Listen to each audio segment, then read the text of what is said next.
What is up, boxing fans, FightHype family around the world, joining me on this Sunday morning before we get ready for some NFL football. I'm sure many of you, even though my 49ers have a bye week this week, but glad to be joined by everyone. Just want some people to get in the chat and get this thing started. We got obviously still got to go over the Bivol Ramirez win, but let's also get to Benavidez Plant finally being official. That's been one of the best fights in boxing. Finally gets made. I think it's going to produce some of the best press conferences we've had since, Tony Harrison and Jermell Charlo had, or Michaela Mayer and Baumgartner earlier this year. But got that to go over. And then let's close the chapter a little bit on Spence Crawford not happening in 2022. We got a nice summary of all their tweets. I'll go ahead and share some of their tweets with you guys, and maybe we could pick out some of what they had to say. And then a great article over the weekend written on yahoo.com by Kevin Ioli about the fallout. Kevin, not really ringside at the fights much these days, really does most of his work with UFC, but his article kind of gives a healthy outside perspective. All of us in the boxing bubble live in it, every week. And Kevin kind of taking a step back, getting to see the forest from the trees. And I kind of appreciated some of what he had to say in the article. So go over that about Spence Crawford. And we'll get it going in a minute here. I see about 30 people in the chat. We'll let a few more people get in. Steven, what's up? Do I think Caleb Plant has enough power to keep David off of him? I do. I do. I think Caleb with Breadman Edwards has really found his stride in that fight. That Anthony Durrell fight was his best performance since Uzcategui. And he was punching, he was believing in himself and really sitting down on his shots in a way he hasn't since 2019, 2020, when I think not really since 2019, since the Vincent Feigenboots and the Mike Lee fights, has Caleb been sitting down on that left hook like he did with Breadman Edwards against Anthony Durrell. But I do think he showed in the Durrell fight, he showed in the Uzcategui fight with that left hook he's got, that check left hook, that it could catch you off guard. It could knock you down. It could surprise you. Dropped Uzcategui twice, knocked out Durrell. So David has to be respectful of what's coming back. He can't just, walk through punches and then smile and he'll do that at points in the fight, but David's got to be respectful of the pop Caleb has, especially in that left hand. Caleb, not really a guy who gets it done with the right hand, but he does have steam and sting on that left hook in particular. So David will have to be a little wary of it, but just going to let a few more people circle back in here before we get started.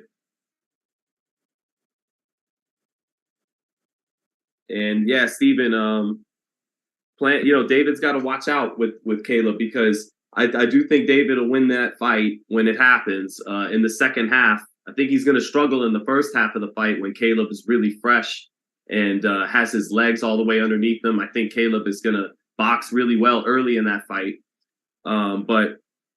But I do think David could get to him in the second half, but he can't fight that fight like he did against Anthony Durrell, where he only let his hands go when he got Durrell to the ropes. He's going to have to let his hands go more in the center of the ring against Caleb Plant, because Caleb's feet, if he's just waiting until he pins him on the ropes and in the corners, and that's kind of what Canelo did too, but Canelo's shorter than David and gets more bend in his knees and moves his head coming in and can get underneath the shots and close that distance. David kind of walks in sometimes, squares his feet up sometimes, comes in tall. So that could be taken advantage of by Breadman and Plant. But let me see here. From One Dynamite, tell the truth. Did Crawford say he would fight Spence without a guarantee, and now he wants to say money is his reason? Crawford said he'd fight Spence without, and now he wants to say money is his reason. We'll go over that in a minute, Dynamite, the Spence Crawford stuff.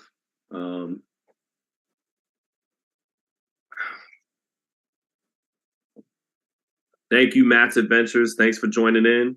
Grizz IMR, do I believe Canelo has a better chance against Bivol in the rematch? Canelo did say he hasn't run since the second Golovkin fight. That's why he gassed out against Bivol.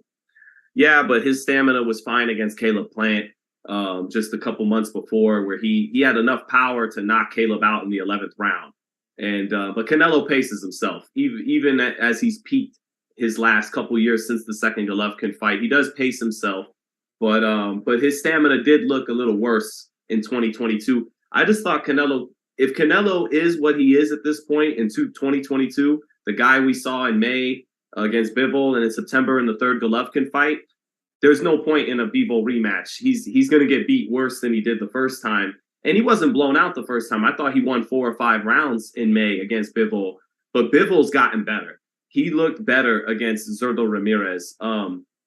He fought with more confidence and punched with badder intentions and more in conviction than he has in a very long time.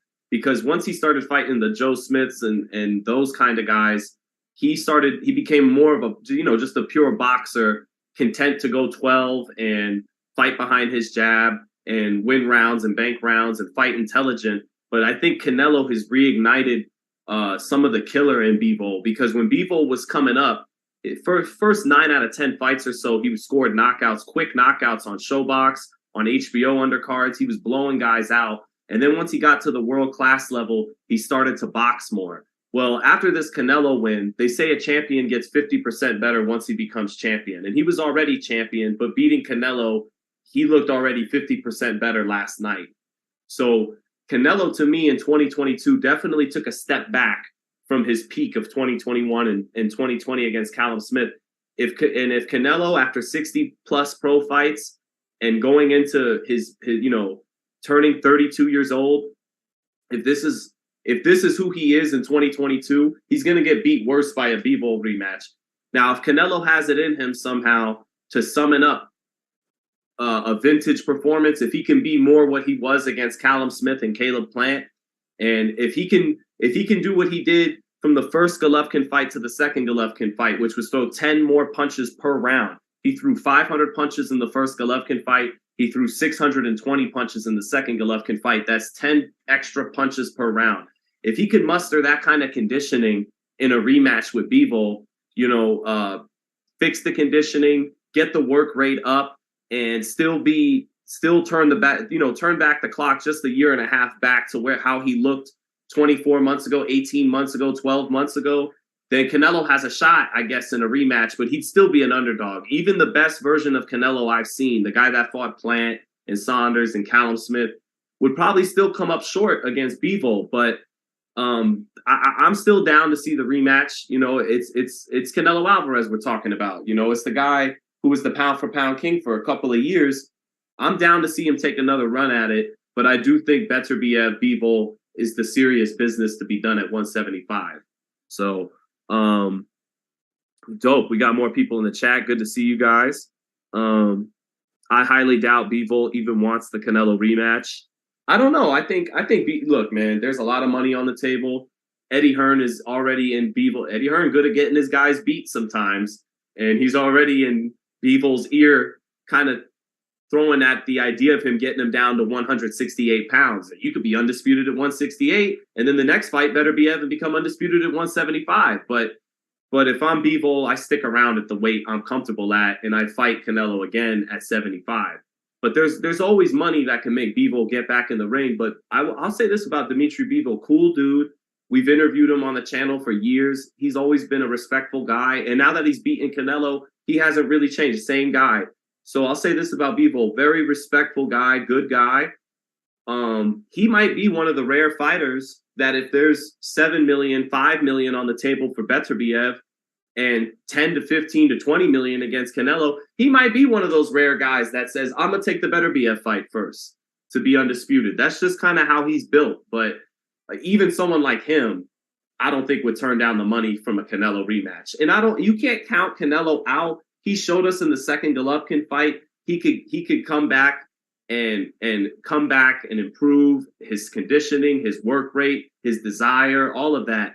So if he did it once with Golovkin, he could give it another shot doing that with Bivol, but we'll see. Bivol is really the only one built to be Beterbiev, says Punk. FightHype, good morning. What's up, NG?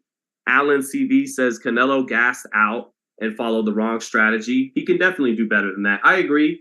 Canelo didn't show all the tools in the bag. He didn't. I think one reason Canelo has conditioning problems is his style. it's constant head movement, constant upper body movement while he's coming in. He's never just plodding in with a high guard. He's always moving and moving, constant upper body movement, even when he's not punching. He's feinting, he's moving his head. And then every punch Canelo throws is a bomb. He doesn't do what a Lomachenko does, you know, tap, tap, tap, tap, bang, tap, tap, tap, bang. He's throwing everything. You hear him in the gym when we post the videos of him training. Is like he is loading. He is putting everything on every shot. So that's why, in part, I think he throws only 40 to 45 punches around, because every shot's a bomb, and he's constantly moving his upper body. So his stamina, I think, sometimes takes a hit because of the style he fights in. But with that said, his energy wasn't there against Bivol, and it wasn't really there against Golovkin for 12 rounds either. And that's the Golovkin fight was cause for concern, because the Bivol fight, it was a bigger guy. It's a come down after becoming undisputed at 68. He's got by far the busiest schedule in the game. Give him an off night. But then he shows up against an old Golovkin and looks just as pedestrian. And that's where now the question is that who Canelo is now? Still really good, but a step down from his peak? Or does the man just need some rest and need a break? Maybe take May off and come back in September, get back, you know, we'll see. But we will see. Do I think Bivol is too fast for Beterbiev? Potentially. And Rich Bro saying I got the 2008 Justin Bieber haircut. Yeah, I know. Let me see here. Mo the Man, how do I feel about Morrell calling out Benavidez? I think, well, Morrell, that's what the fighter's supposed to do. Ideally, the mentality of the fighter is after 8 or 9 fights, like a Keyshawn Davis right now, they feel like they could fight anybody right there and right then, but it's up to their management and to have a great matchmaker to not just get them to 15, 16, 17, 19, 20 and 0, but to get them the right fights along the way. And they really did that for David Morrell last night. That Kazakh that won the gold medal, Ados Yurbos, I always struggle with the last part of his name, but that guy was tough and very proficient on the inside. He threw some beautiful combinations in close range, dug to the body, great arm. He never won a round, but he was competitive in numerous moments in that fight.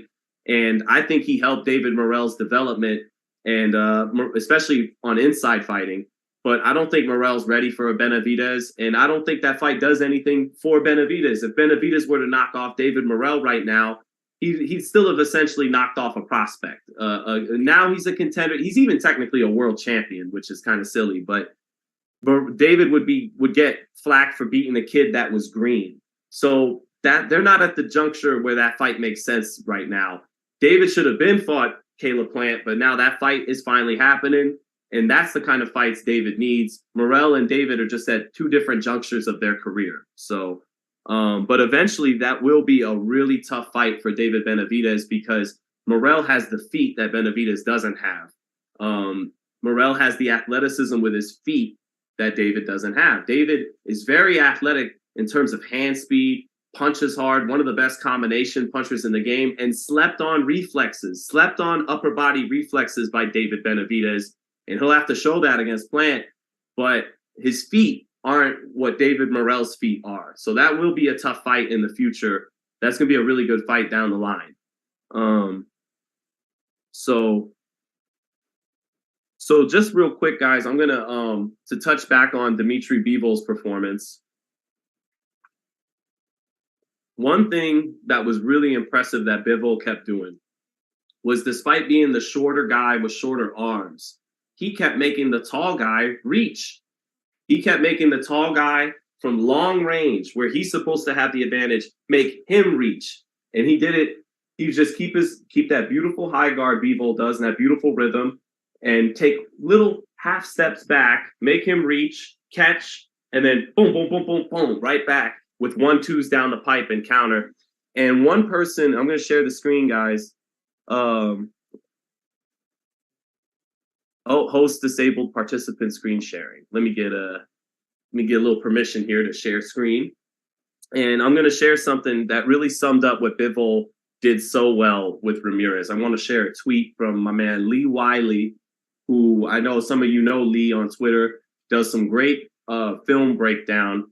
And what I love that what Lee did for me here was sum it up in so simply what Bivol did to Ramirez time and time again. And this was it.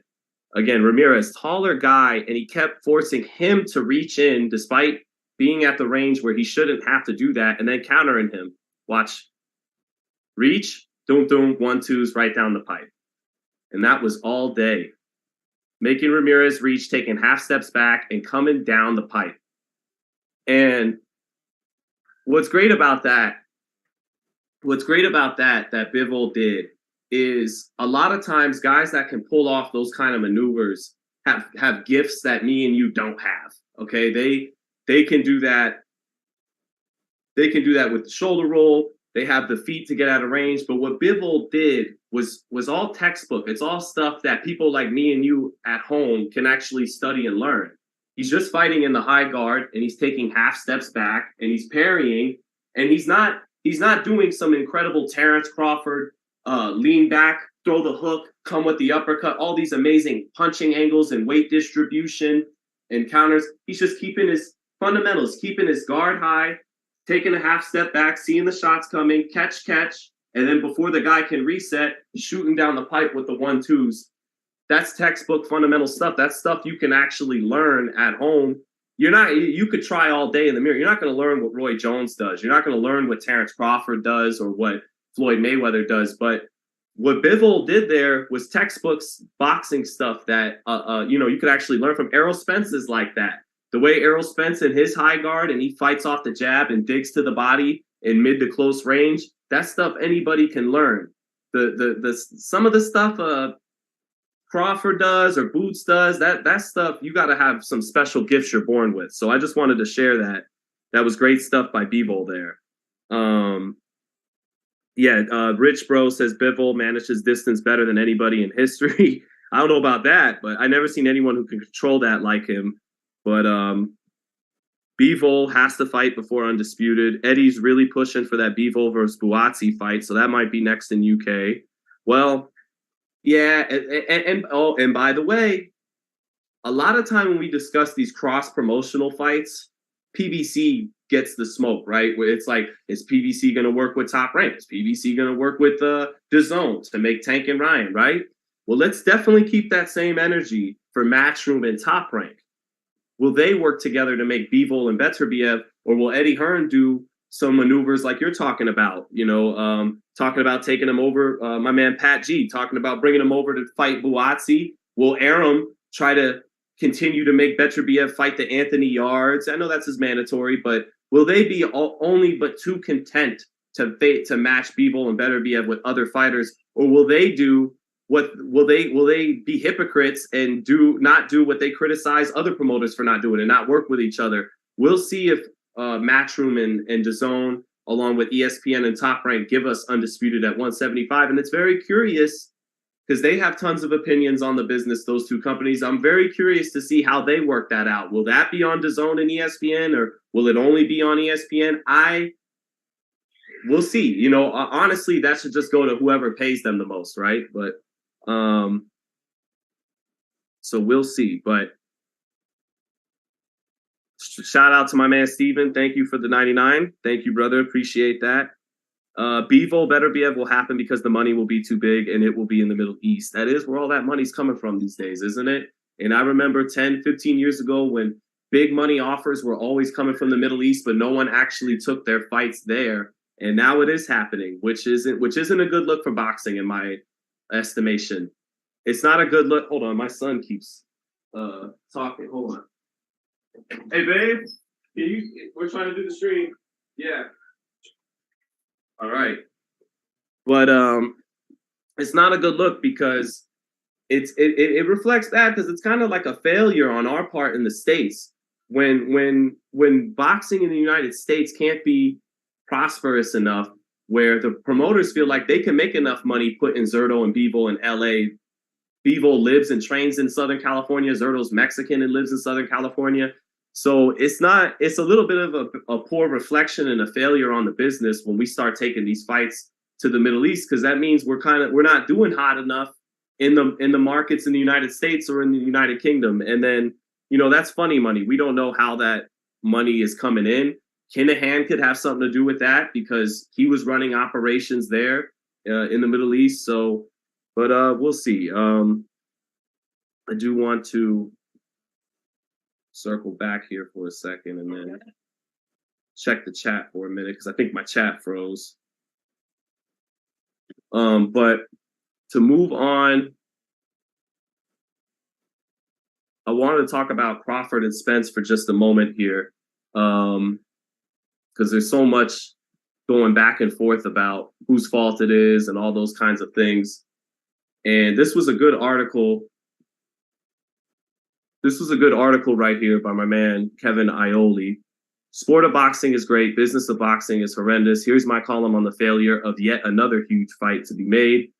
And I really thought this was a good quote right here because people want to ask me, who do I blame? Whose fault is it that Crawford and Spence hasn't happened? And I kept telling you guys, we don't even really understand the particulars of what's happening. We don't know if the $25 million guarantees from Crawford is real. And if it is real, if it has something to do with someone like Daniel Kinahan, where even if you do take that $25 million, now it's going to get seized by the government, or you're going to have some legal repercussions for doing business with a guy who's on the ban list and, all that kind of stuff. And so it was a choice. Crawford and his backers have blamed Spence, and vehemently so. Spence's backers, just as adamantly, have laid the blame upon Crawford. Of course, instead of bickering over who would win in what would be a fantastic fight, their fans are arguing about something they don't have a clue about. They have no idea what the truth is in the matter. They don't understand the business, and yet they fill social media with these rants instead of discussing the actual fight. And there's just a lot of truth in that. There's we don't really know. And the thing is, when it comes time to lay blame at either party, it's all parties involved, to me, don't look good. It's, Terrence Crawford walking away from the table and fighting an overmatched David Avanesian is not a good look.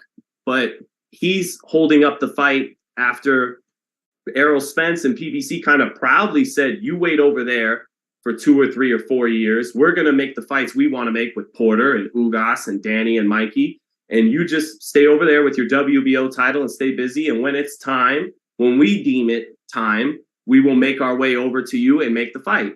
Well, after those years went by, they get to Crawford, and now Crawford is putting the shoe on the other foot. He goes, now I'm going to make you wait while I do that. And that's not right. That's petty. That's not giving the fans what they wanted to see either.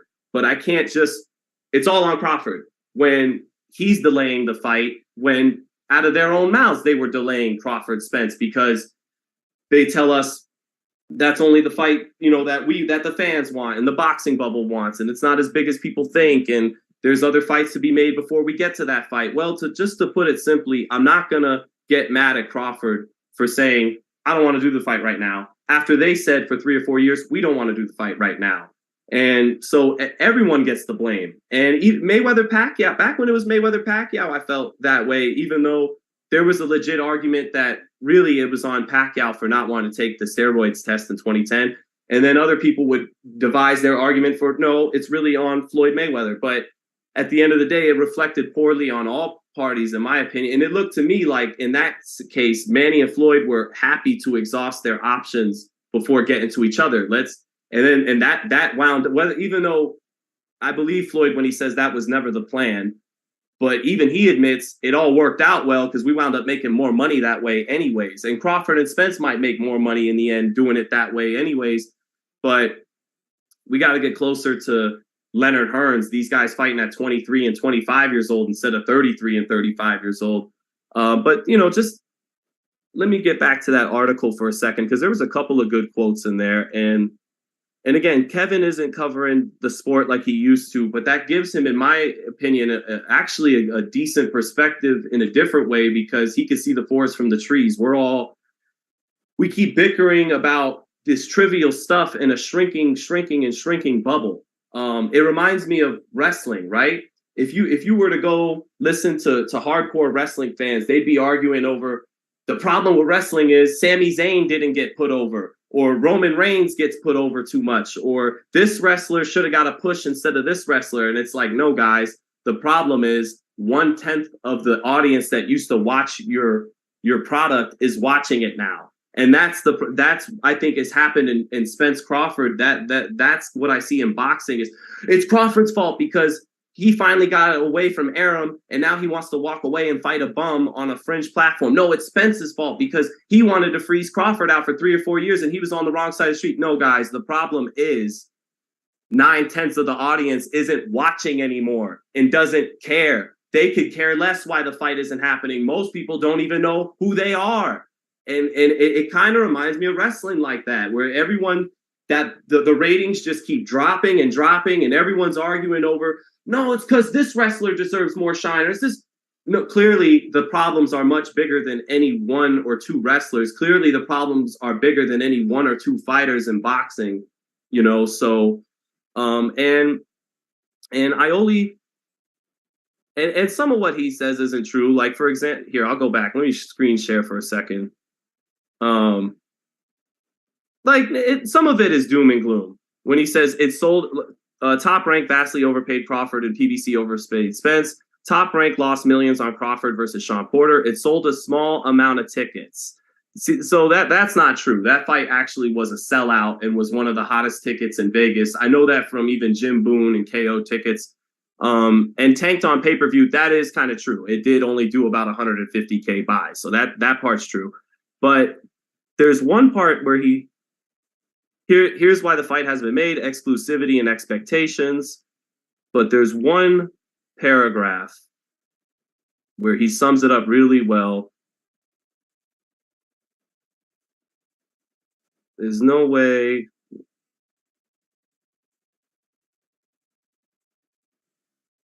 One moment, please. Right. As a result of those policies, teams operate with an agreed upon set of rules, and every year, each team in the league plays the other, and there are playoffs, and then there is a championship final held. None of that is true in boxing. Here we go.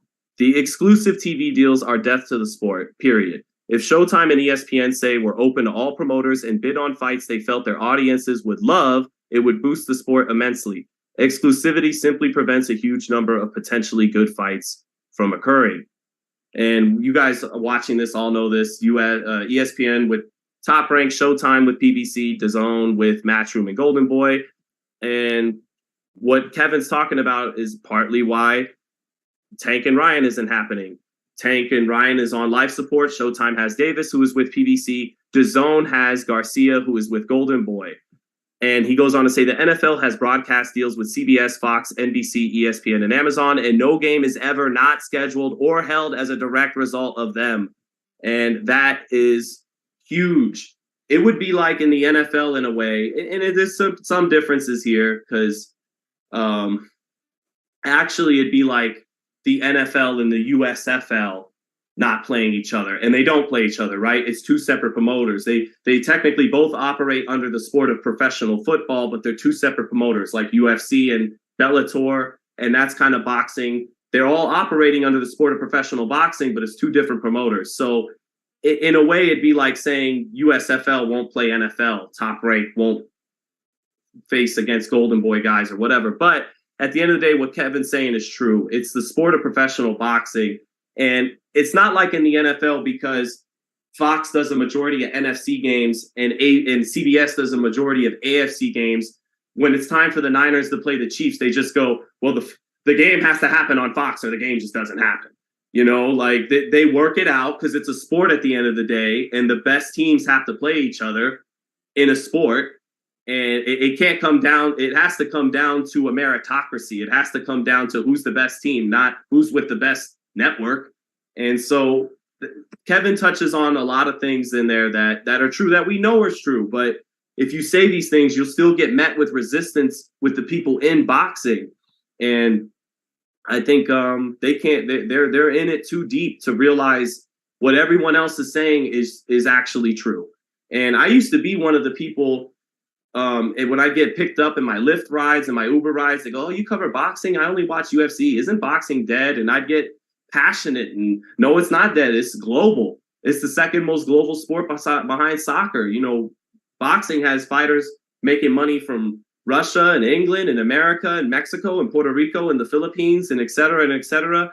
But as time has gone on, it's I can't just, you know, be blind to what's happened, and boxing does need some work, man. And I think it would be great if the networks could just bid on each big fight as it happens. But anyways, just wanted to share some of that. And Crawford and Spence, I think it reflects poorly on all the parties, you know, that they couldn't come to a deal, and to just blame one side would to be lose sight of the bigger picture. That's my personal stance on it. Hopefully they come back. I applaud Errol for putting up with Crawford's delays and still sounding like he's willing to come to the table to make a deal when you know, some very smart people around him are maybe telling him you should move on with your life and your career. But Errol's trying to do right by us, the fans, and make the fight a second time. So now that Crawford has stalled him out, maybe Crawford feels they're even, right? And eye for an eye. And now hopefully they make the fight happen. Chin Checker says boxing is dying. So Mr. Wang Neg 13, the business of boxing has ruined the sport. Greed ruined it. RNS1 said, bro, you're pro PBC. RNS, you don't know the battles I have to fight in the sport. You'd be surprised, my friend. You know, I'm not pro anybody. If I wanted to dick ride a promoter a while ago, I could have done that in with Top Rank, Matchroom, or with PBC. But I've gotten all of them mad at me at some point. You know, I've sparred with Eddie Hearn in interviews. I got respect for Eddie Hearn. I'll always appreciate him shouting me out after I had a seizure at Canelo Jacobs on a personal level. But I've gone back and forth with Eddie many times. I've had Bob Arum call me Floyd Hype and Haney Hype, and now he signed Devin Haney. So, you know, and then PBC, you know, I've gone rounds with the PBC people as well, because I try to ride for what's right in boxing. I try to ride for the sport. And I try to remind the people in the business, because it's easy for me to say, it's a sport, it's not a business. They're the ones putting up money. They're the ones taking the risk. They're the ones that got to move smart with their money, not me. It's easy for us to talk about what other people should do with their money. So I try to tread lightly and have respect for the way people move in the game.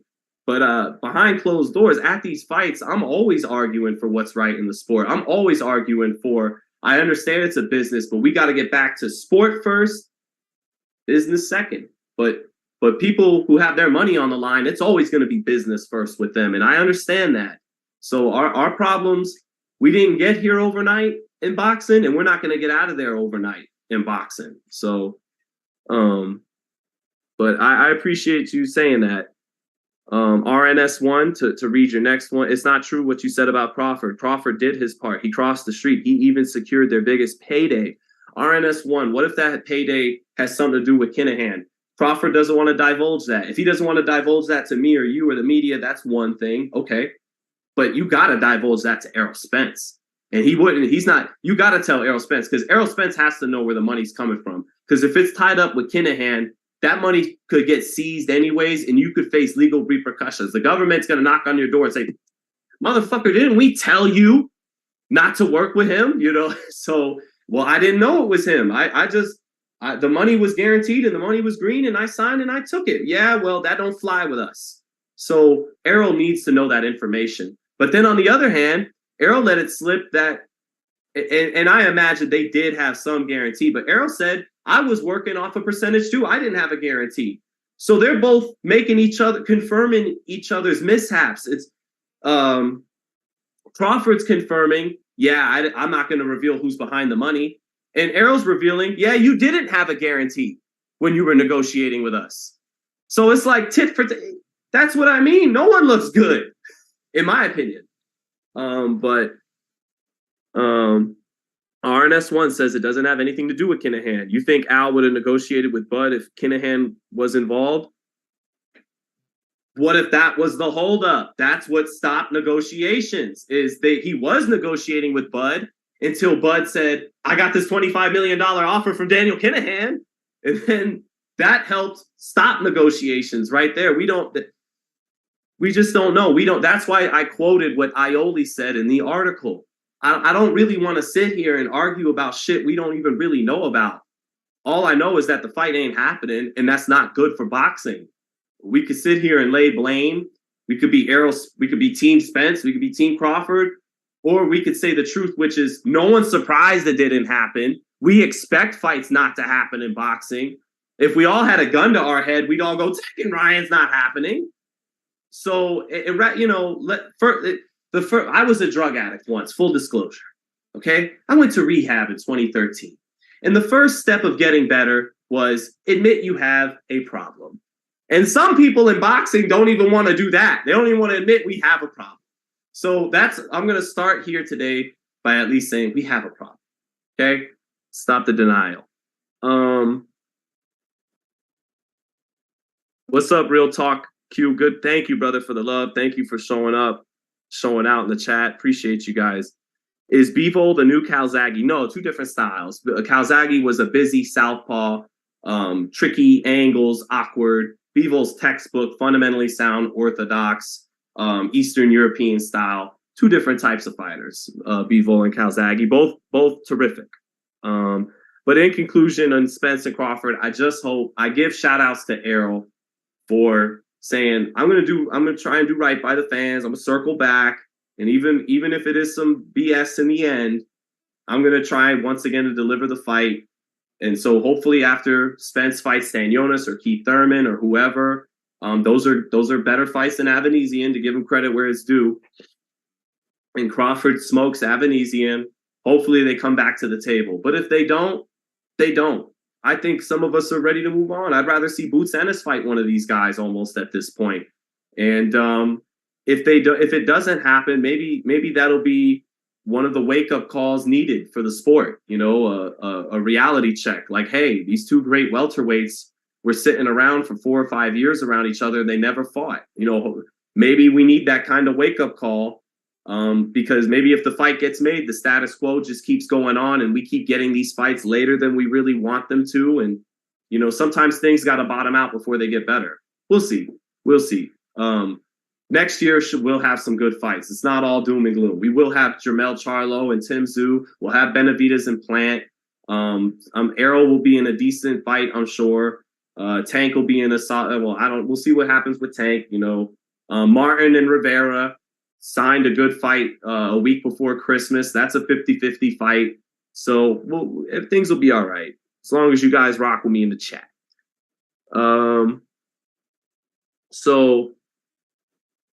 So let's see. I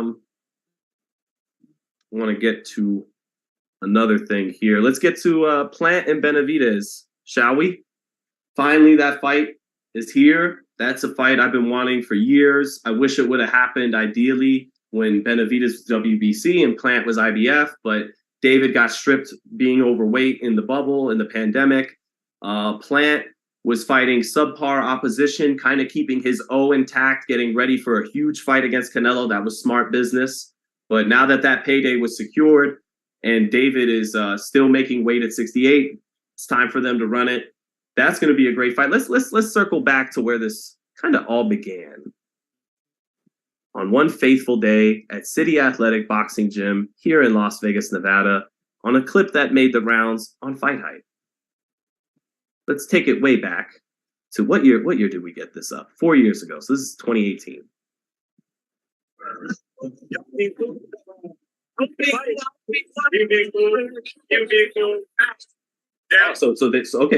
So Jose Benavidez Jr. was being cool out of Caleb's own mouth. All right, let's see. Continue. Jose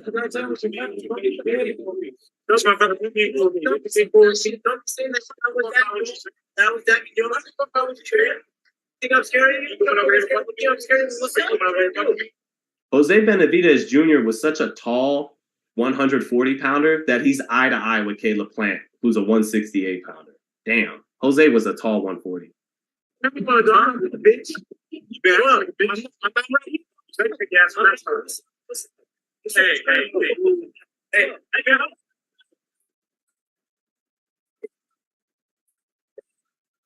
sometimes you find more strength standing up for others. Caleb was cool when the smoke came his way, but once they wanted to pick on old Justin Gamber, his coach, that pissed Caleb Plant off.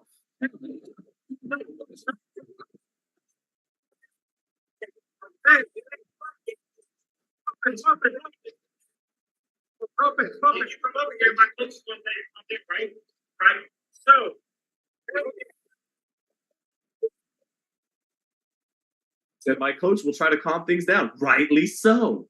That was good.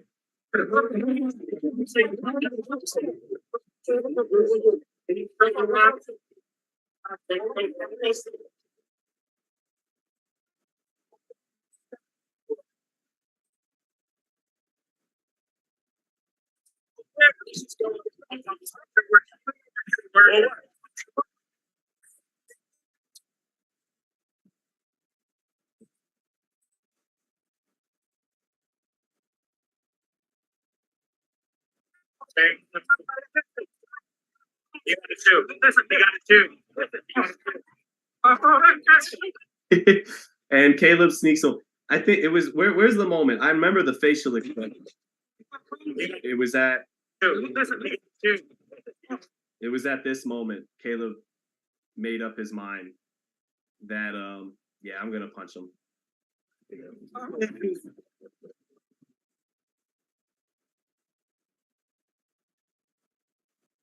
And Caleb keeping his hands up with the lateral movement. Wait, watch him escape out of hands up and escaping out the back. And why poor Justin Gamber gets all the abuse there. Anyways, that's how that started 4 years ago. And so I think it's only fair that we say it in Caleb Plant and David Benavidez' words. And we'll start with David. Yeah, bro. When he tried to sneak my brother, bro, that's why I'm gonna put him in the fucking hospital. You know, Caleb Sweet Cheeks Plant, he thinks shit fucking sweet, bro. But when I put him in the hospital, it's not gonna be so fucking sweet, bro. These guys, they talk, and then once I get in the ring, they shut up and shit themselves, bro. Yeah, well, as you guys can see right there in the clip, once I let off and snuck his brother, he stood there like a big fat fucking pussy with his dick in his hand, didn't he? Okay, then. So we're gonna see who wins Benavidez Plant now that it's official. Last time I checked, I made it official. Who announced it first? Okay, then. So I see us getting a lot of that in the pre-fight build. I love both guys, by the way. I've covered both guys since before they were champions in Vegas. I knew this fight's been coming a long time. It's a great contrast to styles. And Caleb Plant looks really good with Breadman Edwards. I've always given the edge to David to get to him in the second half of that fight. Tough first half for David. Caleb is such a good boxer. And I think he's back to firing on all cylinders again, like he did against Uzcategui. Now he's with Breadman. But that's going to be a great fight, man. I still think I see you guys are laughing in the in the chat. I love that you guys liked it. I didn't know how that was going to go over. So cool. But to break down the fight, I do think that kind of like the Canelo fight, late in the fight on the ropes, David could make Caleb dead meat on there at some point, especially if Caleb's legs get heavier in the second half, because he's going to have to box for 12 hard rounds. And he fought a perfect kind of boxer puncher fight against Anthony Durrell, and he's going to have to do that with David. And David does walk straight up sometimes. He stands straight up sometimes. He's not coming in with the kind of bend in his knees and the head movement Canelo has. Has a good high guard, underrated slept on reflexes, David, though he hasn't had to use them much as of late. But if you look at the Anthony Durrell fight against both guys, Caleb was more impressive, although David is more seasoned now, and Durrell was fresher then, so that has something to do with it. But David wasn't comfortable against a guy with good hand speed like Anthony, experienced guy. He wasn't comfortable letting his hands go in the center of the ring, and he only threw about 50 to 60 punches per round in that fight. David, when he's comfortable, is getting up there 70, 80, 90, sometimes even 100 punches a round. When you face faster guys who are intelligent, they make that output come down, and that's what Durrell did to David. And he can't let that happen as much against Caleb Plant. He only really let his hands go when he got Darrell on the ropes. Against Caleb, David has one of the best jabs in boxing, and he has great hand speed. He's going to have to use his hand speed and his jab in the center of the ring, because if he only waits to get Caleb to the ropes, Caleb's going to get too much good work done in the center of the ring throughout that fight. And I am a little worried for David defensively in this fight, because he squares his feet up sometimes and stands straight up. Caleb gets nice bend in his knees, gets low, throws the up jab from the hip, and can check you with the hook. And Breadman is so smart. I love Jose Benavidez Sr., but he might get out thunking there by Breadman Edwards, who will break you down hour after hour at home on tape, and he'll figure out everything you're good and bad at, and he will devise a good game plan for Caleb Plant. But that said, Benavidez is bigger than him. He's a really good puncher in both hands, great combination puncher. The jab's the key. He's going to have to win the battle of the jabs with Caleb or even it out with him. He's going to have to initiate exchanges. And if he's waiting on Caleb all night, he could get outboxed. He's going to have to initiate the exchanges behind the jab, press forward, and get to Caleb in the second half of that fight. That's going to be a great fight. I can't wait. Let me see what some of you got to say in the chat. Black Wamba, why are people impressed with Benavidez and Plant beating the guys they beat? Well, there's such thing as the eye test. That's what lets you new guys like Leonard and De La Hoya and Floyd and along with the amateur Olympic stuff. But if you go back and watch any great fighter, except a Bernard Hopkins, someone like that, they were great in their first 10 fights. It's just the guy they were fighting wasn't great. But you could see with the eye test, the speed, the power, the skills that they had in their first 10 fights, it was there. So the eye test is a real thing. And Plant and Benavidez have always impressed on the eye test in my eyes. Plant has always been an athletic guy with really good hand speed, sharp, compact, good technique on his punches, really good left hook, great up jab that he works his levels with. David has hand speed that's rare for a guy with his power and size. He has really fast hands for someone being as tall and having the punching power he has. He could really have some lightning hand speed and good combination punching and underrated reflexes, and he has a great jab. Both of them have great jabs. It's going to be a great battle of the jab in that fight. That's going to be so important. It's going to be one of the better battle of the jabs you'll see in the sport when those two fight. So Caleb is much more skilled than Benavidez. I don't know. Caleb's shown a little more skill recently, but he's the boxer. But David has skills on the front foot. You're not just more skilled than the guy because you have better footwork. David has tremendous offensive skill. The way he sets up his combinations behind the jab, and he offensively, David has tremendous skill. Caleb's going to put him to the test defensively. Let's see how good he is at getting out of the way of shots, and let's see how good he takes a shot against Caleb. Yeah, Caleb's not a huge puncher, but he has enough pop to get your attention. And if David's just walking into those left hooks like Anthony Durrell was, that could spell trouble for him as the fight goes on.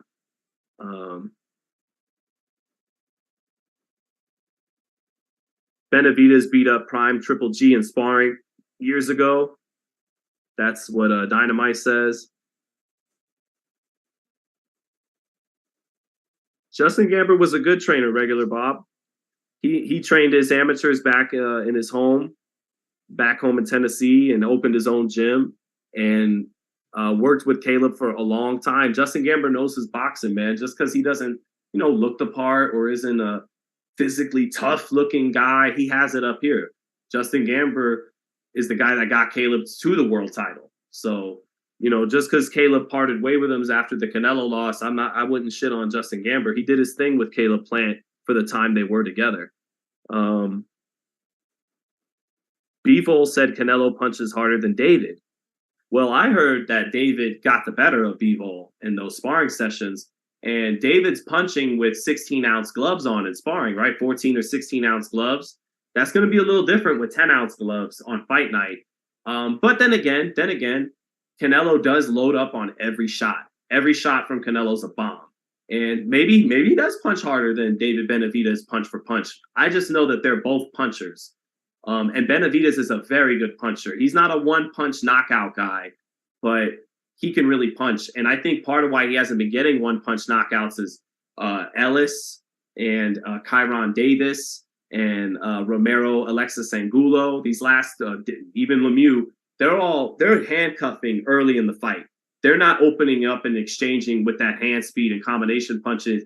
They're surviving early and shelling up. They're not opening up. That's the shot that usually gets you and knocks you out, is when you open up in the exchange. And the last several opponents of David, are the activity and the jab is just making them shell up. So I think that's why he's been getting stoppages and not knockouts recently. I think if you open up with him and get caught with some shit, he could put you out on the canvas for 10. So, but we'll see. Yeah, Benavidez can throw power jabs off balance. Punk Monk, Benavidez doesn't bite on feints all the time, which allows him to get his stuff off. Great point. And that'll be key against Plant. That's a great point. Sonia Dumas, Morel showboats too much. He did do a couple. It looks like it comes off as lapses in focus. The no look, Roy Jones jabs, the complaining to the ref as the fight goes on about certain roughhouse tactics that you weren't complaining about earlier on. But I gave Morel an A last night still, maybe an A-, but that was a great, he dominated against a good opponent, a small opponent, a blown up middleweight. But that guy came to fight and had some good skills on the inside. He was tough. Undefeated gold medalist. That was a good fight for David Morrell. That was a Bruce Trampler, Brad Goodman matchmaking special. That's the kind of fights that get you better on your way up, you know? And the matchmaker, he makes sure he picks an angle with the guy so he doesn't beat you, so that he just gives you great development. You make sure either the guy's a little small, like Ados was coming up, or a little old, or doesn't have power, but he's a good boxer. You pick the right kind of guys to get them ready for the top class, and that's what Morrell did last night. He got some good seasoning. May have been one other thing I wanted to. No, I think that's about it. But that about does it, guys. For thoughts on Crawford, Spence, Plant, Benavidez, Zittel, and Bivol. I know we got Janib. I'll be live here in Vegas throughout the week for Janibek's fight at the Palms here in Las Vegas. And then Sinisa Estrada is making her top-ranked debut. She's one of the best fighters in female boxing. Janibek taking on, I believe the man's name, Denzel Bentley, American fighter. So we'll see what he brings to the table. Janibek falls in love with that backhand. Everything is just to set up that backhand, whether it's the uppercut, beautiful left uppercut knockout last time here in Vegas. But he got good feints, good positioning. But all that guy really cares about is landing with the backhand. So we'll see what Janibek brings back. But let me read a couple comments before we get out of here. L-Dub Boxing, I'm definitely covering the Janibek fight, brother. Bentley's from the UK. Thank you, Chin Checker. Denzel Bentley's from the UK. Appreciate the correction there. Bull said, did Ali shuffle too much? Let guys have a personality. Damn. Yeah, I hear you, Bull. That's a fair point to bring up too.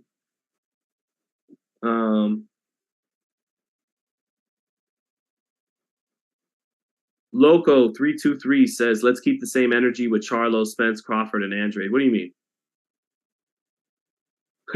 Jake Paul knocked out the Usos this week. Did he? Well, Jake Paul, I mean, are they still the tag team champions, the Usos? And is that what the Paul brothers do now? They just go to dying sports and make tons of money off of them? Is that what they do? They go to boxing and wrestling, professional wrestling? I'm just kidding. Hey, I cover boxing. I can make those jokes. But man, they're smart. They go where there's just a little bit of juice left, and they're gonna suck out whatever's left before they get up out of here and do their move. Yeah, they wringing it dry. Those Paul brothers. Don't hate the player. Hate the game. That they embody that phrase. So, but Crisco, David's defense isn't up to par to beat Plant. We'll see. It's a good question heading into that fight. Sonia Dumas said, Sean can't stop talking about the great white hope Bivol. I haven't mentioned Dimitri Bivol in like 45 minutes. I think I literally said, he countered really well with the fundamentals. I shared Lee Wiley's clip. And then we talked about David and Plant for 30 minutes and Crawford and Spence. I know you're fucking with me, but I had to to touch on it. And he's half Korean. Even if we wanted to go that direction, you can't claim him as some great white hope. Yeah, Rivera Martin, really good fight. Yeah, Punk Monk, exactly. Yeah, from Martin and Rivera. So, man, I wish copyright wasn't a thing, so we could look at some clips of Martin and Rivera real quick. But Martin is a better puncher than Rivera. But Rivera can win that fight behind his jab. It might not look exciting if Rivera wins it behind his jab, but Rivera he throws it from his chest sometimes. So we'll see if Martin can cut the distance and come over the top with his well, actually Martin's a southpaw too. So Martin's a southpaw. So we'll see if he can. That's actually harder, because if Martin was orthodox, he could come over the top with that right hand. Oh, wait a minute. Martin might be right. I'm so sorry, guys. Let me look this up. God damn it. Saw Frank Martin spar. I believe he's a southpaw, but I just want to make sure. Yeah, he's a southpaw. So if he was orthodox, I'd be interested to see, because Rivera, he's tall and he's rangy, so he gets away with it, but he jabs from his chest sometimes. He's got a good jab. But Martin maybe could have came over the top of that with his right hand, but he's a southpaw, so that angle's not really there. So we'll see how that plays out. I have a feeling Martin's going to have to get out of his comfort zone a little bit and be the hunter and go and get him and not fight at range. He's going to have to cut distance, I think, because Rivera can move and box behind his jab for 12 rounds. That's like Ali, like Muhammad Ali. His best punch is the jab. So Martin's the more explosive guy. He's the better puncher. But Rivera might take that one behind the jab. We'll see. That's a good fight.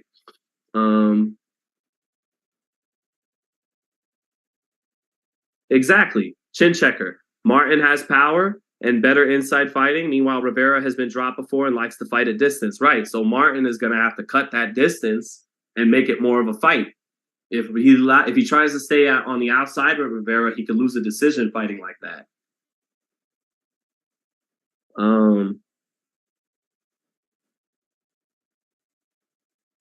So I think that about does it, though. Crisco says, love your Tupac plaque. Thank you. I got that back in 2011, 15th anniversary of his death. And I think Afeni dropped 750 of those, and my wife got me one for my birthday. Yeah, it's got all the albums he had that went platinum. So definitely a dope plaque. Thanks for liking it. Drake Bell in the flesh. Yes, sir. So is Michelle Ali and Martin for real? It is for real. December 17th on Showtime. That fight's penciled in. We're good to go on that. King Drew the dog. Caleb Plant is not tough enough for Red Flag. David is just too tough, man, like Chavez was to most guys. We'll see. Might be the case in the second half of that fight. Both Davids have little power. I disagree. They both got good. I think Benavidez is a better puncher than Morrell, but I think both have really good pop. I don't think either one's a concussive one-punch knockout artist guy, but they both have plus power in both hands. Loco, thank you, brother, for enjoying the stream. Thank you. I will keep them coming. Does boxing need a union? I don't know. Unions are subject to corruption too, right? I mean, Jimmy Hoffa and the Teamsters Union, right? They were in bed with the mafia. So, human beings are at the top of any type of structure, whether it's capitalism, communism, a union, Wild West in boxing.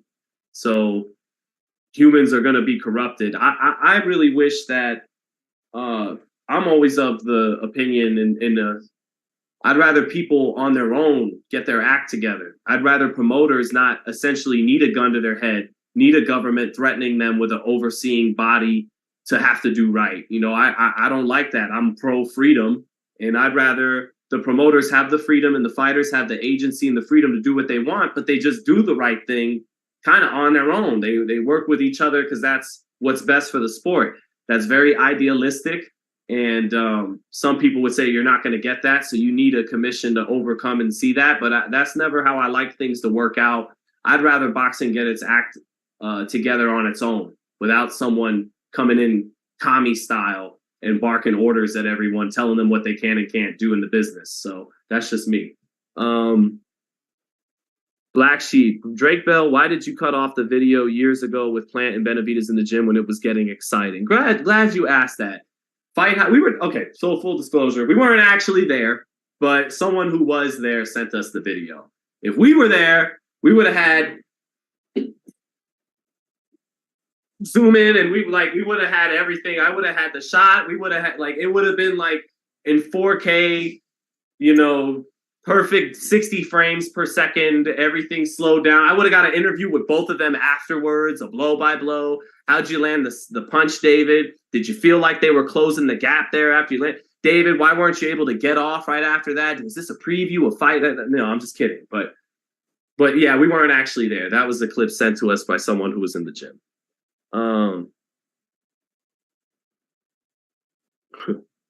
Boxing needs a Dana White. No, man, we don't see. That's the opposite evil, right? Is one kind of dictator running everything to everyone, media, fighters, manager.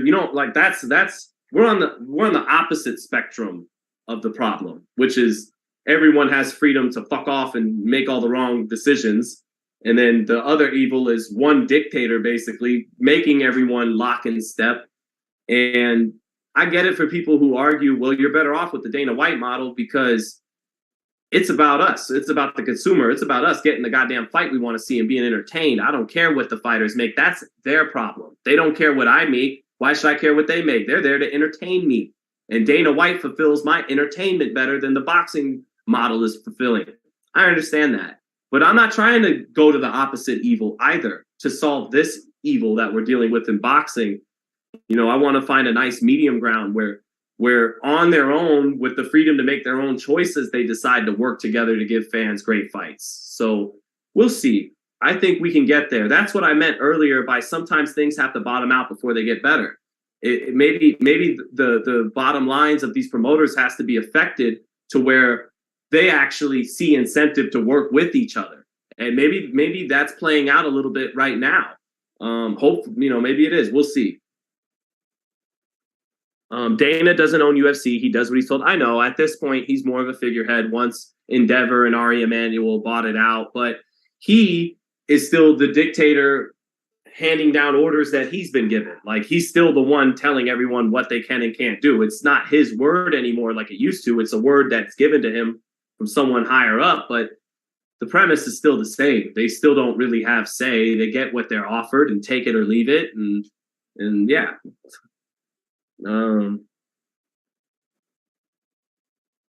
Sean, Fulton versus Inoue, who do you got? Inoue is so special that maybe he could overcome the ranginess, brains, speed, movement, defense, all around fighting ability of Stephen Fulton. And even while being the naturally smaller guy, still be the aggressor and take Fulton out. Inoue is so special. He deserves his top 2 pound for pound ranking. He really is a special fighter in these bantamweight and flyweight divisions. Getting up to 22 against a guy that's not going to let him keep his feet set, who can move for 12, who brings all the skill and speed and defense, but also is a tough Philadelphia fighter. That's the tallest order for Inoue out there. If Inoue could beat Stephen Fulton, he'll have beaten as tall an order as he could have faced in the game. That would speak such high volumes of how great a fighter Inoue is. That said, I might give the edge to Fulton. Fulton is right. If he's not top 10, he's a top 15 pound for pound guy knocking on the door of top 10. Maybe should already be there.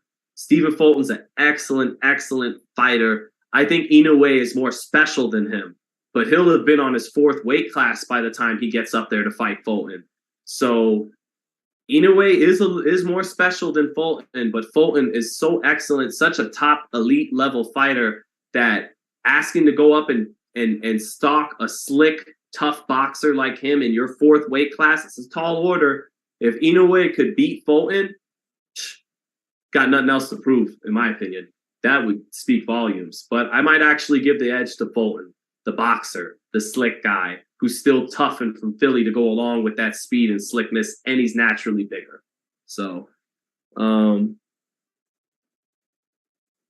let's see. Fulton's going to jump to 26. Yeah, well, again, the business of boxing. Inoue's with Top Rank and Mr. Honda overseas in Japan.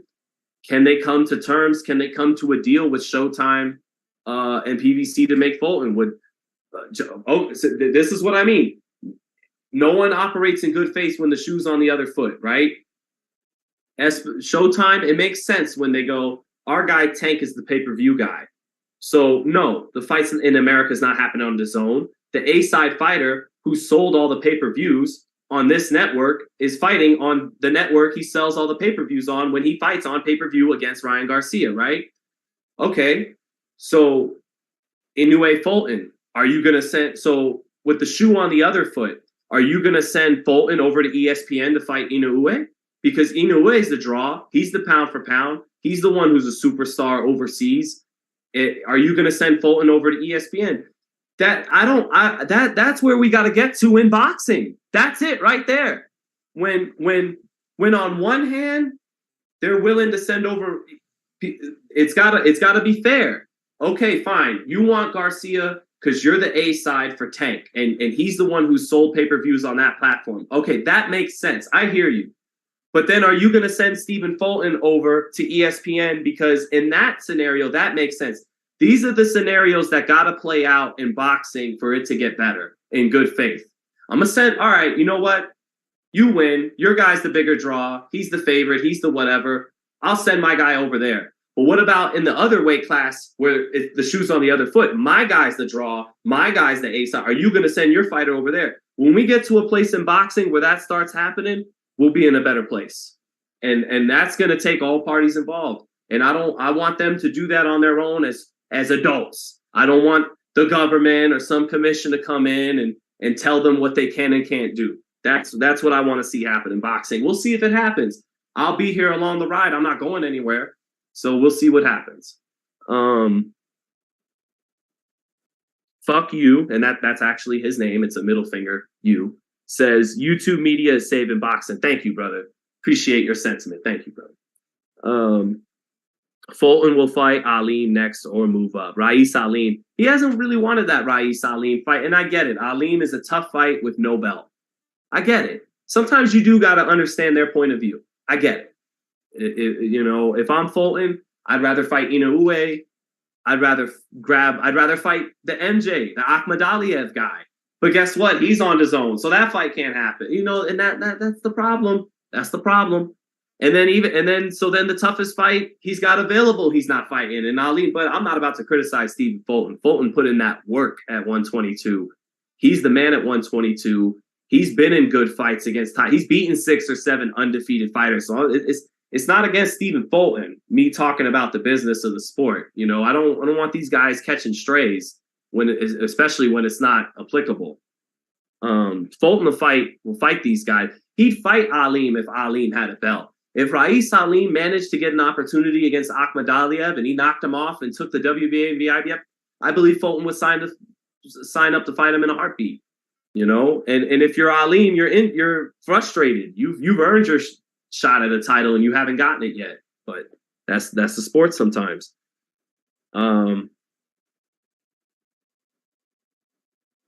Charles Pickett said Spence is a hype job. What were his pay-per-view numbers before Jerry Jones promoted him to fight at Cowboy Stadium? Yeah, but that's like saying Floyd's a hype job. What were his pay-per-view numbers before Arturo Gatti fought him in Atlantic City? Like, someone's got to put you over at some point. You got to get the rub. You got to fight stars to become stars. And that was smart. That was thinking outside the box. Fuck this Lomachenko fight that's going to make Mikey $3 or $2 million. Let's get him the $7 or $8 million fight in Texas that'll sell 50,000 seats against Errol, and we can use him and his Mexican fan base and his undefeated pound-for-pound record to get Errol going on pay-per-view, and it worked. That's smart. That's what you got to do. That's what Floyd did with Gotti. Man, let's fight this Italian guy that draws all these crowds to the boardwalk in Atlantic City, who the whole boxing world loves, and let's go to his backyard. let him be the A side and knock him off and get ourselves in business. That's what Errol did with Mike. That was smart. Metal Hendricks, $10. Thank you, brother. Thank you so much. It hurts me to say that more people need to pay for the fights. Fighters risk their lives, and the least we can do is support the sport of boxing and vote with your money. That's a great comment, Metal Hendricks. I actually said on my boy True School Sports, I'm sure some of you watch him, I said on his channel 5 years ago, the weekend of Ward and Kovalev 2, that the compromise that I said what you said, Metal Hendricks. I said the compromise that needs to be happen is we got to be willing to put our money down for the right fights, to motivate them to make the right fights. We got to say, you give me Spence Crawford, here's your 100. You know, you give me Benavidez Plant. Some people would argue back in the day that'd be an HBO main event and not a pay-per-view fight, but it's a fight we've been asking for. It's a fight we want. Here's my money.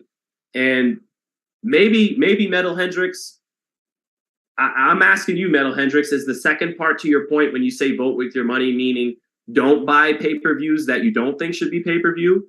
Do you think that's the other aspect of voting with your money? You know, but I do feel like the fair compromise between promoter and fans is make the fight I want, and I will buy the pay-per-view. I won't illegally stream it. I won't, you know, if you give me what I want, I'll do my fair part. I'll lift my part and buy the fight. So I'm with you. If they make the right fights, we got to do the right thing and support it. But too often they don't give us the fight we were asking for, right?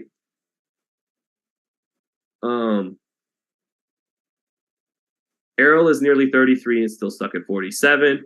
Nothing wrong with staying in a weight class for an extended period. Bernard and Marvin did that at 60, and you know, we're celebrated for it. But his biggest win is Kell Brook. Guys acting like he's a stone cold beast. Floyd owns FightHype. I don't think, and Floyd doesn't own FightHype. Actually, that's actually factually incorrect. But back to Spence. I don't. If you're saying I make Spence into this, Spence to me right now is in the Hall of Very Good. He's not in the Hall of Fame. He's not a great fighter. He's a very good fighter. He has to beat Crawford to be a great fighter, in my opinion. So, you know, don't put it on me like I'm putting Spence there with Sugar Ray Robinson and Sugar Ray Leonard, or even an Oscar De La Hoya at 147. Like, you know, that Crawford fight was going to take him from the Hall of Very Good to great. So, yeah, if Floyd owned FightHype, we would not be working as hard as I did. Yeah, I've yet to get my check in the mail with Floyd's name on it. I'm not adverse to that. Like, I'm okay with that at some point. If he wants to send us some money, that's cool. But it hasn't happened. Who's wrong? Wrong about, what's up, Gustavo? Gustavo Fontalba, what's wrong, brother? Let me know. The Machine Marte says, talk about illegal streaming. Hit me up. I got the fire stick. It's good. Well, okay. Who do I got? Spence or Charlo if they were to fight at 54? I got Charlo. I got Charlo. I think Charlo could beat Crawford or Spence. For Charlo, he had the best performance of 2022.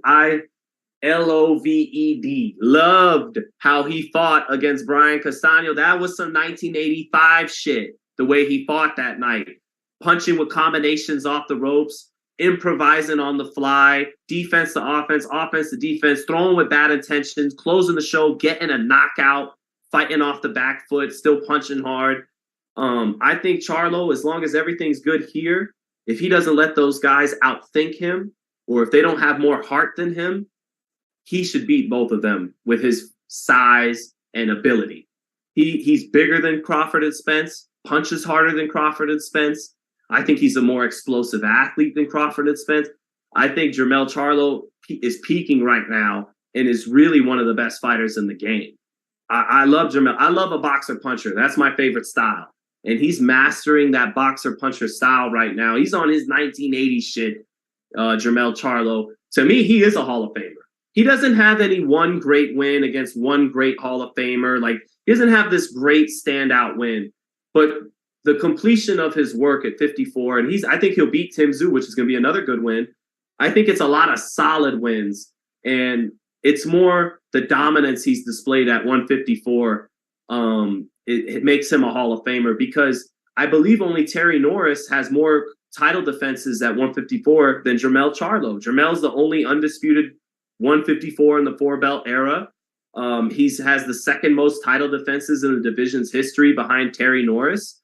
Guys like Felix Trinidad and De La Hoya and Sugar Ray Leonard, who you'd be quick to put on a different echelon than Jermell's at, weren't at that weight class as long as he was. Jermell Charlo's an all-time great at 154 as far as I'm concerned. Just saying I like Spence's resume better. Yeah, Spence has better names on his resume than Jermell, but Jermell being so dominant, who owns FightHype then? A man by the name of Ben Thompson. I don't know if you wanted me to divulge that, but if you might, it's on the About page. If you go to YouTube, it tells you that, Ben made it. So, oh, sorry. I wasn't, my bad. I maybe should have do some, don't know if I was supposed to. Sonya, Floyd doesn't own FightHype though. That's the thing. I'm telling you the truth. If he did, he did, but he doesn't. I'm just telling you. But thanks for being in the chat, Sonya. Right, DeAndre, you see DeAndre. Jermell has lost, not dominant. Smells like OT. Are you serious? He lost, so he's not dominant. That means so no one on that wall except Floyd is dominant. Then that doesn't make any fucking sense. Muhammad Ali wasn't dominant. Sugar Ray Leonard wasn't dominant. I know you're trolling. I know you're getting a rise out of me, but come on now. No, Sonya's good, Gustavo. Sonya's good. Got to clear it up. Zerto's still waiting to throw a punch, said Johnny. No, Zerto let his hands go. He let his hands go. It's just after the third round, there was no steam on his punches. He wasn't committing to anything. He had respect for Bivol's power and his counters. When a guy starts taking steam off his shots, it's because he's trying to stay in position defensively after letting go of the shot. He's not fully committing. He doesn't want to, he's worried about what's coming back. Zerto actually threw more punches than Bivol. It was Bivol who was economical and selective with his shots, particularly down the stretch. But no, Zerto let his hands go. He just didn't let them go with confidence and conviction like Bivol did when he placed and let go of his hands. So Crawford looks bad because even Spence and Keith is a big fight and competitive, at least, says Mr. Shiraz 789. Yeah, I mean, some people will say that, right? Spence and Thurman is still a good fight. Thurman's still dangerous, has power, sets traps, not quite as athletic and as explosive as he used to be in his 20s, but he's still deceptively athletic and explosive. Can change speeds on you. Can just, against Barrios, not wasting as much movement, excessive lateral movement. Now he steps over a little bit, pivots over, and then he'll surprise you with some of those bombs he'll walk you into. Adrian D, what's good, Sean? Thank you for the 5, Adrian. Appreciate you, brother. What's good, Sean? What do you think qualifies someone to be inducted in the Hall of Fame? Keep up the great work. That's a good question because I think in the modern era, the bar is probably lowering a little bit. But it is hard to say who should get in the Hall of Fame. There's certain guys that aren't in that I think should be in, like Michael Moore. Michael Moore's not a Hall of Famer. And Michael Moore never unified at light heavyweight. But if you talk to Emmanuel Stewart before Emmanuel passed, Emmanuel thought Michael Moore was the best light heavyweight he'd ever seen. I think a mixture of accomplishments, eye test, and influence matter. I think Gotti, the one guy everyone points to is Arturo Gotti, right? If Gotti got in, someone like Adrian Broner, who won titles in 4 divisions, has to get in if Gotti got in, right? But that's where that last thing I said, accomplishments, eye test factoring in by far the least, because that's so subjective. But I think accomplishments and influence, Arturo Gotti, he got in because he was boxing's ultimate blood and guts warrior, even though I actually think that was this guy, Eric Morales, I actually think was the true blood and guts warrior of that era, because his fights were just as exciting as Arturo Gotti's, but fought on a much higher skill level, and he usually actually won them. But Arturo Gotti, I'm Italian American. We love Gotti. You know, he's one of the guys that got me into watching boxing full time. He got in because he was in 5 Fight of the Years. 5. I think Sean Porter was in 2 of them, and no one else has more than he did before he retired. So that's exceptional. It's not exceptional in being a great fighter, although people sleep on Gotti because he was a tough 130 pounder. Arturo Gotti at 130 against Oscar Valdez or Emmanuel Navarrete, that would be even money. He beat Tracy Harris Patterson for the IBF at 130. He was pretty good at 130. I don't think he ever lost at 130. He didn't lose until he moved up to lightweight and lost to Angel Manfredi. Then he got a paper belt against Gianluca Branco at 140. But Gotti, people talk about like a bum, was a 2-division champ, really deserved the IBF at 130. The WBC was a paper belt at 140. But anyways, he was still exceptional in that he had 5 Fight of the Years. That is the definition of exceptional. No one else could say that. I don't know if any other fighter in the history of boxing was in 5 separate Fight of the Years. 1997 against Gabe Ruelas, 1998 against Ivan Robinson, 2002 against Mickey Ward, 2003 in the 3rd fight against Mickey Ward, and I think I might even be missing one because 97 against Gabe, 98 against Ivan Robinson, and then the 2 Ward fights, and I think I might even be missing one. So maybe it was either 4 or 5 Fight of the Years. He probably holds the record for that. And he put over Floyd Mayweather. Floyd Mayweather, everyone likes to point to the De La Hoya fight, but it was the Arturo Gotti fight that really kicked off the Floyd Mayweather pay-per-view experience. And Floyd paid for Arturo's funeral when he died because of that, and always gives big credit to Arturo for giving him that opportunity. Gotti didn't have to fight Mayweather. He could have kept fighting easy fights on HBO. HBO was happy to pay him regardless who he was fighting because he was selling out the boardwalk at the time. How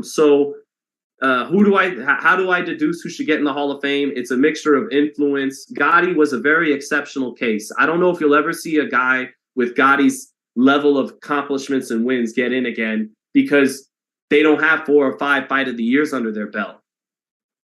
So that was exceptional from Gotti. Spence in the modern era might get in anyways, but if I was holding him to the standards that have traditionally been in the Boxing Hall of Fame, he would probably still be a half step short. He would need that Crawford win to get in, and I think Crawford would have a better chance of getting in because he was undisputed at 140. And yeah, he beat Ndongo and Victor Postal to get there. He didn't beat as tough a guys as Spence has had to beat at 147. But at the end of the day, he completed the cycle. He got all 4. He became undisputed. He was recognized as the lineal champ at 135 as well. So Crawford already brought some accomplishments with him to welterweight. Truthfully, though, I think the other guy's got to beat the other to really cement himself as a great fighter.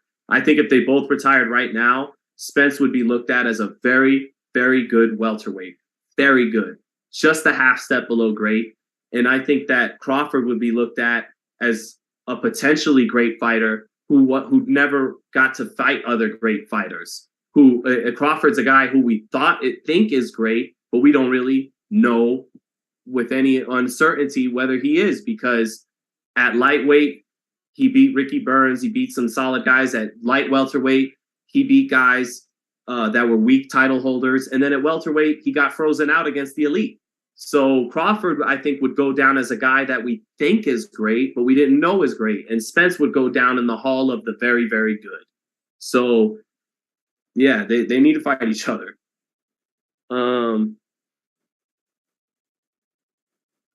Floyd paid for Genaro Hernandez's funeral. I was not aware of him paying for Gotti's. Right. I am not positive on that, but I do think at the very least he reached out to pay for the funeral of Gotti. I do remember that. I don't know if the Gotti family, Gotti family got money too, from Arturo made some good purses, but I'm pretty certain Floyd reached out to the Gotti family as well. And I know for a fact he paid for Genaro's funeral because my wife,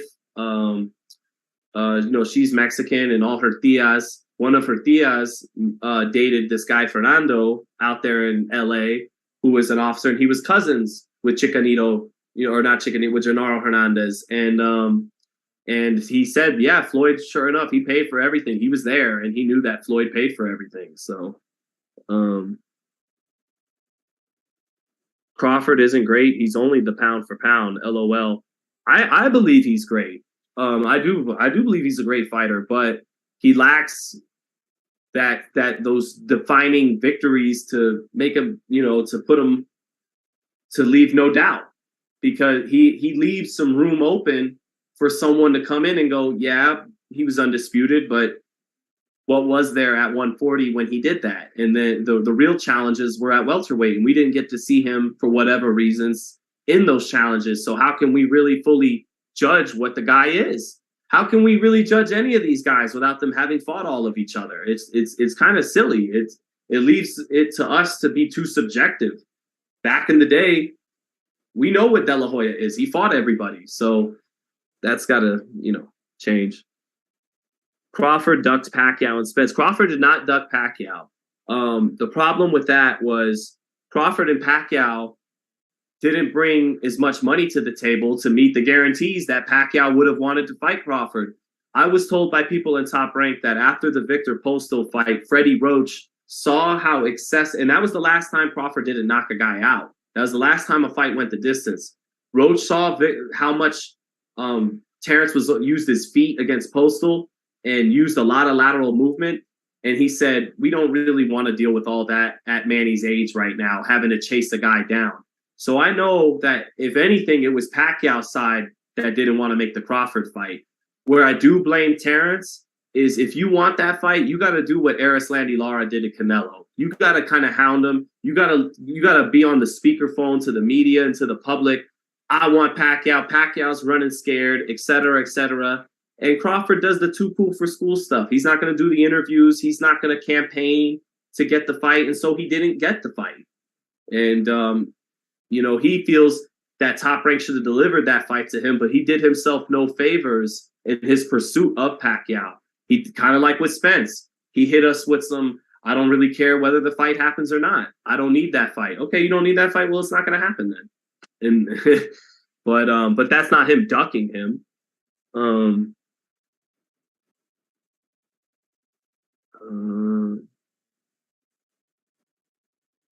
Oh, that's all. That's crazy. But Pacquiao didn't sign to fight no Crawford in the Middle East before the Ugas fight. Whatever. Robezi will be fighting Dogbe for the WBO 126. Navarrete fighting Valdez next. I got Valdez against Navarrete. Everyone's going to be picking Navarrete because he's hot. Valdez lost to Stevenson, but I think Valdez could really catch him with a nasty left hook as Navarrete extends from far out with that uppercut. He could be coming up with the uppercut. Boom, the hook comes in. Valdez, I think, is going to win that fight. And then Robezi, I think, will beat Dogbe. So,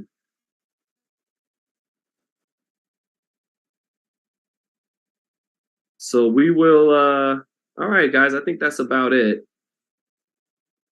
Carl Brown, what makes Crawford a pound for pound? Because I can't say it. Well, Carl, he's the best counter puncher in the game. Can knock you out. He's knocked out everyone since last time someone went the distance with Terrence Crawford. Barack Obama was president. So he has lightning hand speed. He has great hand speed. He can switch. He is maybe the best counter puncher in the game, kind of like Juan Manuel Marquez was 10 years ago. He's the best. You may hit him once, but he's going to light you back up with 2 or 3 better counters. So Crawford's one of the best in the game because he's tough. He has snappy, still kind of underrated explosive punching power in both hands, and lightning's hand speed still even at 35. And he's long. He's long. He may only be about 5'8", but he has the length of someone almost 6 feet. And he's really good at punctuating exchanges. If you open up an exchange with Crawford, chances are he's going to get the better of it. He knows how to win those exchanges. So that's why Crawford's great or one of the best in the game today. Bivol's a better counterpuncher? I don't think so. Maybe I'm biased because Crawford's counterpunching is a little more dynamic and tougher to do. Like I said in the beginning of the stream, Bivol, so fundamentally sound, just lets you reach at a position, then he comes back down the pipe with the 1-2. But Crawford can displace his weight on such awkward counter shots. He can take a step back and then take that momentum off the step back and wing an uppercut and then finish up with the hook. And his counters, he counters with more variety than Bivol. Bivol might check you with a hook, but for the most part, he's making you give up range and then 1-2, 1-2 down the pipe.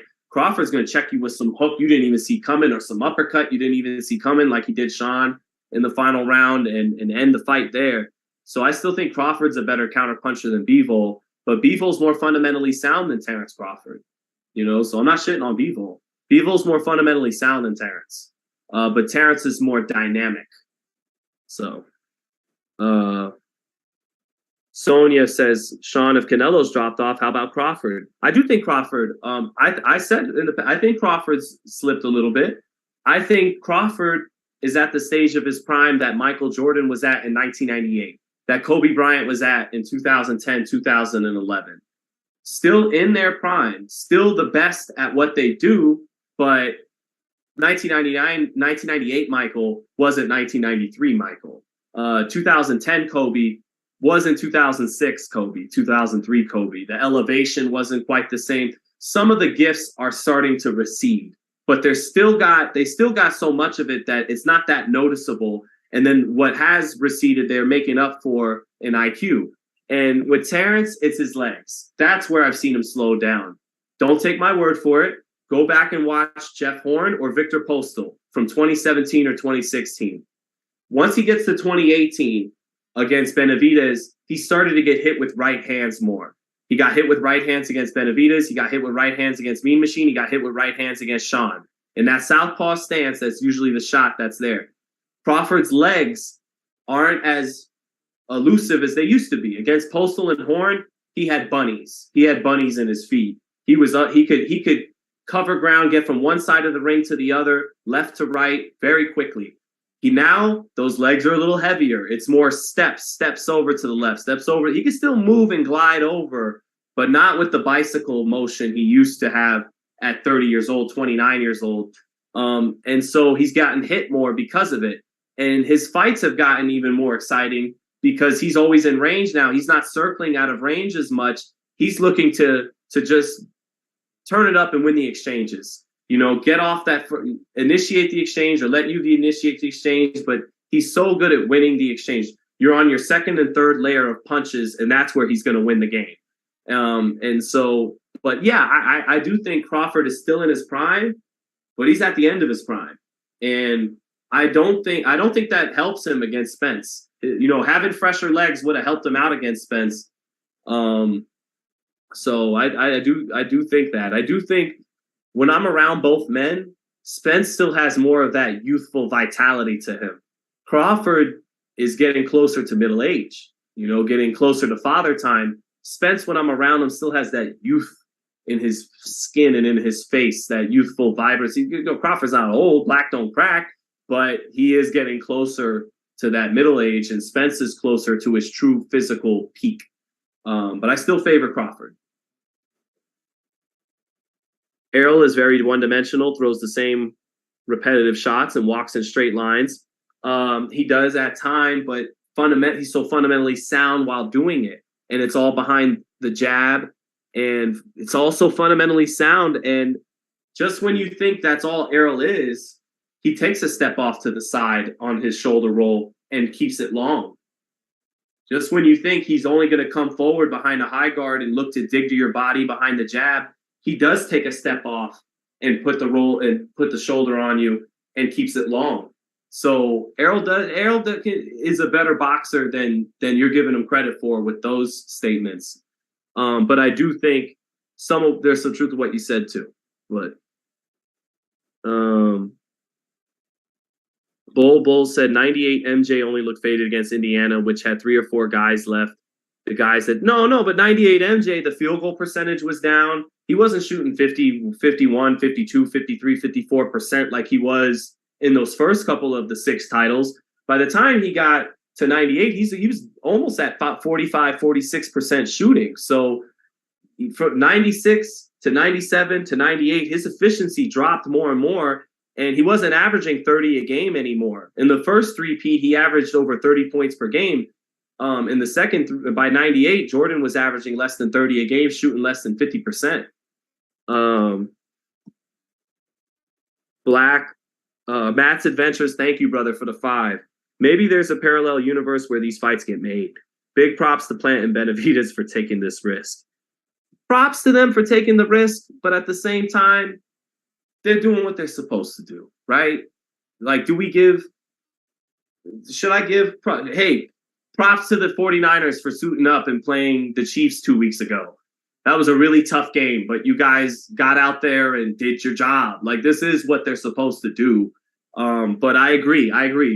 We got to give positive reinforcement for positive action, right? We can't bitch and bicker at the fights that don't happen. And then when the one that does happen gets made, we go, well, that's what you're supposed to do.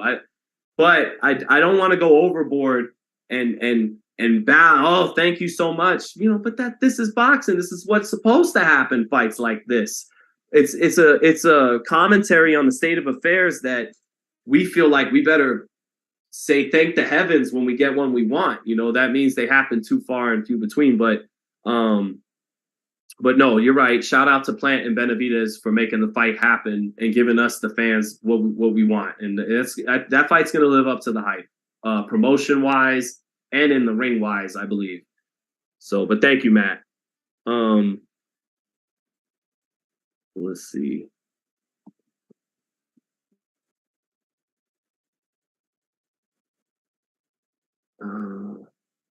You got it, Sonia. You got it. No problem. Happy for you just to rock with us in the chat.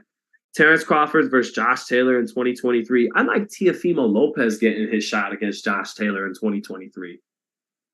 Taylor can't do nothing with Terrence. Taylor's got to deal with Jack Catterall first, and then let's see that Teofimo fight. That's the fight I like for Taylor in 2023.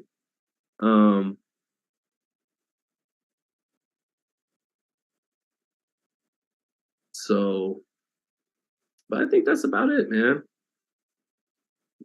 Thank you guys for joining. Yeah, we rocked. Let's my 49ers ain't playing today, so I wasn't missing anything. But I do love the Jets and the Dolphins. I know that sounds random for a Niners fan, but I also love the Jets and the Dolphins. So I'm gonna catch the Jets and the Dolphins playing. Thank you guys so much for joining. Really appreciate everyone in the chat. I hope we enjoyed the boxing talk. I'll be back with another Z-Cap after this upcoming weekend. I'll be live. Me and my man Ron Goodall holding it down at the Janabek fight this Saturday in Las Vegas. We'll be at the press conference. We'll be at the weigh-in. I'm sure Bob Arum could give us some updates on Lomachenko and Haney. We'll have to ask Bob, are you going to be willing to do business with Matchroom to make Bivol and Beterbiev? So, yeah, we'll keep the content coming as always. See you guys live for a round by round on Fight Night. See you guys live for the weigh-in. And then see you guys live back here Sunday morning after the fights a week from today. Thanks so much for everyone rocking with me. I need the support. I appreciate the support. Everyone have a good Sunday. Thank you.